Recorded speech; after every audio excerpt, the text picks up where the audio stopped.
Hello বন্ধুরা, তোমরা জানো আজকে এএফসি এসিএল 2 এর প্রিলিমিনারি রাউন্ডের খেলা ছিল ইস্ট বেঙ্গল টিমের এবং সেই ম্যাচটা সদ্য সমাপ্ত হয়েছে। আলটাইন আসার এফসির এগেনস্টে এই ম্যাচটা কিন্তু ইস্ট বেঙ্গল হেরে গিয়েছে এবং 3-2 গোলে কিন্তু ম্যাচটা পরাজয় স্বীকার করেছে ইস্ট বেঙ্গল। যদিও ম্যাচের শুরুটা অত্যন্ত ভালো হয়েছিল, ডেভিডের গোলে কিন্তু ইস্ট বেঙ্গল টিম এগিয়ে যায় খেলা শুরু হওয়ার কয়েক মিনিটের মধ্যেই, কিন্তু তারপরে ইস্ট বেঙ্গল টিমের ছন্দপতন ঘটে।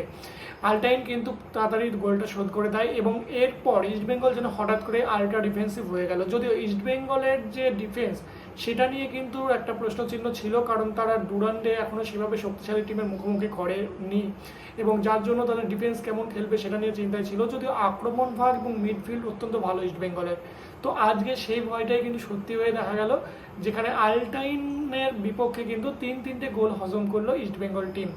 এবং এই যে আল্ট্রা ডিফেন্সিভ খেলতে গিয়ে কিন্তু আমার মনে হলো যেটা ইস্ট বেঙ্গল টিম কিন্তু আজকে পরাজয় স্বীকার করলো, কারণ আলটাইন টিমটার যে স্ট্রাইকাররা তারা দক্ষ, তারা তাদের যে লিগ রয়েছে ইয়কার লিগ, সেখানে কিন্তু 16টা ম্যাচে 42টা গোল করেছে। কিন্তু তবু আজকে যদি আমরা খেলাতে দেখি, ইস্ট বেঙ্গল যতবারই আক্রমণ করেছে ততবারই কিন্তু আলটাইনের ডিফেন্সকে ভেঙে ফেলতে পারছিল এবং তাদের গোলকিপারও কিন্তু খুব একটা সলিড নয়।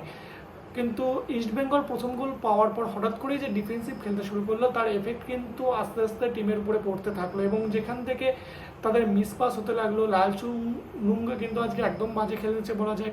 ইস্ট বেঙ্গলের প্রতিটা প্লেয়ারকে কিন্তু আজকে আপ টু দ্য মার্ক বলা চলে না এবং তারপরে একটার পর একটা গোল হজম করেছে এবং ফাইনালি সল্ট ক্রিসপোর একটা নিজস্ব ব্রিলিয়ান্স বলা চলে, সেখান থেকে আরেকটা গোল করে ইস্ট বেঙ্গল এবং দুটো গোল করে। কিন্তু ম্যাচটা জেতার জন্য যে ইস্ট বেঙ্গলের তাগিদ দেখানো ছিল সেটা কিন্তু আজকে আমরা দেখতে পাইনি। এটা বড় ম্যাচের জন্য কিছুটা নিজেদেরকে সংরক্ষণ করে রাখলো তাই জন্য, নাকি এসিএল 2 এর প্রতিপক্ষকে একটু বেশি শক্তিশালী ভেবে নিয়েছিল, সেটাও একটা কারণ হতে পারে। আর কিছুটা আমরা বলতে পারি যে কার্লোস কুয়াদ্রাতের কিন্তু ডিফেন্সিভ মাইন্ড, এই ম্যাচটায় যদি একটু অ্যাটাকিং করতো ইস্ট বেঙ্গল টিম তাহলে কিন্তু ম্যাচটা বেরিয়ে যাওয়ার সম্ভাবনা অনেকটাই বেশি ছিল। এবং ইস্ট বেঙ্গলের যে আক্রমণ ভাগ সেটা অত্যন্ত দক্ষ এবং অত্যন্ত শক্তিশালী, সেটা আমরা জানি এবং সেই জায়গাটাকে কিন্তু আজকে সেভাবে আমরা কাজে লাগাতে দেখলাম না কুয়াদ্রাতকে।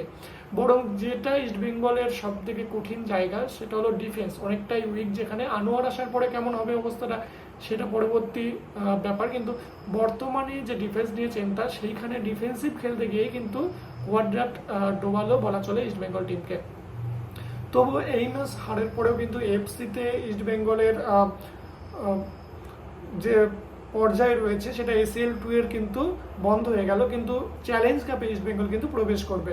কাজে এফসি কিন্তু শেষ হয়ে গেল না, কিন্তু অপেক্ষাকৃত তৃতীয় ধাপ এফসি, সেখানে ইস্ট বেঙ্গল প্রবেশ করলো।